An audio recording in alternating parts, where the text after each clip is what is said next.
নমস্কার বন্ধুরা, সঙ্গীতা কিচেনে সকলকে স্বাগত। আজকের স্পেশাল মেনু হচ্ছে খাসির মাংস। যেহেতু সামনেই জামাই ষষ্ঠী, তো তার জন্য একটা রেসিপি করে আপনাদেরকে দেখাবো। প্রথমেই মাংস নিয়ে নিয়েছি, তাতে টক দই দিয়ে দিলাম। এবার ভালো করে মাখিয়ে নেব। যত ভালো করে মাখবে ম্যারিনেটটা তত সুন্দর ভালো হবে। তো ভালো করে মাখিয়ে নিয়েছি। এবার একটা ঢাকনা চাপা দিয়ে আধ ঘন্টার জন্য রেখে দেবো। অন্যদিকে আমরা ওভেনটা জ্বালিয়ে কড়াই বসিয়ে দিলাম, তাতে সর্ষের তেল দিয়ে দেবো। এবার খুন্তি দিয়ে কড়ার গায়ে ভালো করে তেলটা গরম করে নেব।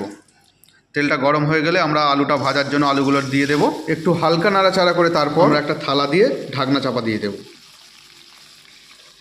অন্যদিকে আমরা ম্যারিনেট করা মাংসটার ঢাকনা খুলে আমরা পেঁয়াজ দিয়ে দিলাম, একটু আদা বাটা দিয়ে দিলাম, রসুন বাটা দিয়ে দিলাম, জিরে ধনের গুঁড়ো দিয়ে দিলাম, হলুদ গুঁড়ো দিয়ে দিলাম, লবণ দিয়ে দিলাম, লঙ্কার গুঁড়ো দিয়ে দিলাম, কাশ্মীরি লঙ্কার গুঁড়ো দিয়ে দিলাম, মরিচ গুঁড়ো দিয়ে দিলাম। এবার কচ্চিঘানি সর্ষের তেল দিয়ে দিলাম। এবার ভালো করে হাত দিয়ে মাংসটাকে ম্যারিনেট করে নেব। সুন্দর করে মাখাতে হবে পুরোপুরি ভালো করে। যত সুন্দর করে মাখাবেন তত সুন্দর কিন্তু মাংসটা কষতে ভালো লাগবে। তো ভালো করে আমরা মাখিয়ে নিচ্ছি, দেখতেই পাচ্ছেন বন্ধুরা।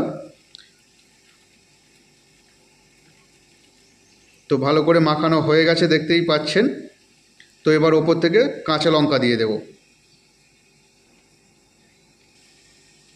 এবার ঢাকনা চাপা দিয়ে দেবো। এবার আলুগুলো এদিকে আমরা একটা একটা করে উল্টিয়ে দেব।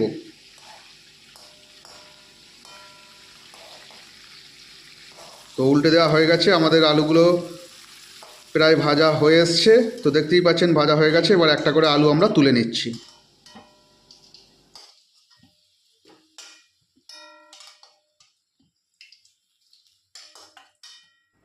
সব আলুগুলো আমরা তুলে নিলাম বন্ধুরা। তো এবার ওই কড়াইতেই আমরা অল্প একটু তেল দিয়ে দেবো, আবার সর্ষের তেল দিয়ে দুটো শুকনো লঙ্কা দিয়ে দেব, দুটো তেজপাতা দিয়ে দেব। একটু খুন্তি দিয়ে ভালো করে নাড়াচাড়া করে নেব। একটু চিনি দিয়ে দেবো, চিনি দিলে একটু কালার আসে বন্ধুরা। এবার ওই ম্যারিনেট করে রাখা মাংসটা আমরা কড়াইতে ঢেলে দেব।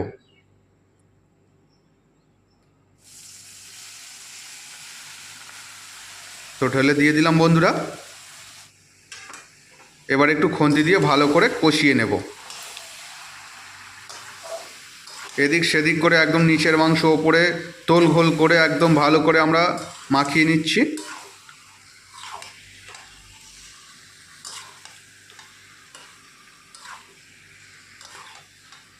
ভালো করে কষানো হয়ে গেছে বন্ধুরা। তো আরও কষতে হবে, খাসির মাংস অল্প একটু তো হয় না। এবার ঢাকনা চাপা দিয়ে দেব। ঢাকনাটা খুলে আমরা আবার কষে নেব। তো দেখতেই পাচ্ছেন অল্প অল্প জল বেরিয়েছে, সাইড দিয়ে দেখা যাচ্ছে। যেহেতু পেঁয়াজ দেওয়া আছে তো জল বেরোবেই। আবার ভালো করে আমরা কষে নিচ্ছি। আবার ঢাকনা চাপা দিয়ে দেব। 15 থেকে 20 মিনিট ঢাকনা দেওয়ার পর আমরা আবার ঢাকনাটা খুলে নিচ্ছি। এবার ভেজে রাখা আলুগুলো দিয়ে দিলাম। ভালো করে কষিয়ে নেব আবার। খাসির মাংস রান্না করতে গেলে বন্ধুরা কিন্তু অনেক টাইম লাগে। তো একটু ধৈর্য ধরে রান্না করতে হয়। তো দেখতেই পাচ্ছেন আমার মা রান্না করছে। তো এবার ওই মাংসটা আমরা প্রেসার কুকারে গলার জন্য দিয়ে দেব। তো সমস্ত মাংসটা এবার কড়াই থেকে আমরা প্রেসার কুকারে দিয়ে দিলাম। এবার ওই কড়া ধোয়া জলটাও একটু দিয়ে দিলাম। ভালো করে একটু খুন্তি দিয়ে নাড়াচাড়া করে আমরা ঢাকনাটা লাগিয়ে দেব। প্রেসার কুকারের ঢাকনাটা লাগিয়ে দিলাম বন্ধুরা। এবার আমরা ওভেনে চাপিয়ে দেব। 5 থেকে 6টা সিটি দিয়ে নিলে তখন আমরা নামিয়ে নেব। তো সিটি পড়ে গেল, দেখতেই পাচ্ছেন 6 নম্বর সিটি। তো এবার আমাদের মাংসটা গলে গেছে, নামিয়ে নেব। খুন্তি দিয়ে ভেতরের ভাপটা বের করে দিয়ে ঠিক এই স্টাইলে মারবেন, ঢাকনা খুলে যাবে। তো ভিতরে দেখতেই পাচ্ছেন মাংসর ঝোল কিন্তু ফুটছে, আর কালারটাও কিন্তু দারুণ এসছে বন্ধুরা। কি সুন্দর কালার দেখতে পাচ্ছেন। তো গলে গেছে দেখতেই পাচ্ছেন, একটু চেক করে নিলাম। এবার ওভেনে একটা প্যান বসিয়ে দিলাম। প্রেসার কুকারে মাংসটা ঢেলে দেব ঝোলটা গাঢ় করার জন্য। যে যেমন ঝোল খান সেই অনুযায়ী রাখবেন। পুরো মাংসটা ঢেলে দিলাম। এবার ভালো করে খুন্তি দিয়ে কষতে থাকবো। প্যানে মাংস রান্না করলে কিন্তু দারুণ লাগে বন্ধুরা। মা মাংসটা গলেছে কিনা আরেকবার দেখে নিল। তো মাংস গলে গেছে বন্ধুরা। এবার আমরা 10 থেকে 15 মিনিটের জন্য একটা ঢাকনা চাপা দিয়ে রেখে দেব। অন্যদিকে শিলে আমরা একটা মশলা বেটে নেব, সেটা হচ্ছে গরম মশলা। আমাদের যেহেতু বাড়িতে শিল আছে, তো সেহেতু আমরা গরম মশলাটা বেটে নিলাম।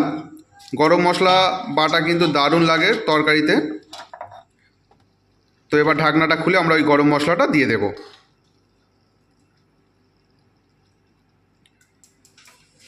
তো পুরো গরম মশলাটা আমরা দিয়ে দিলাম। একটু ভালো করে খুন্তি দিয়ে নাড়াচাড়া করে মাখিয়ে দেব।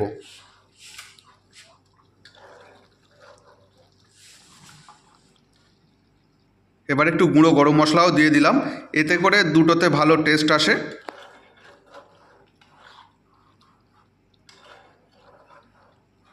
সুন্দর করে মাখিয়ে দিচ্ছে মা।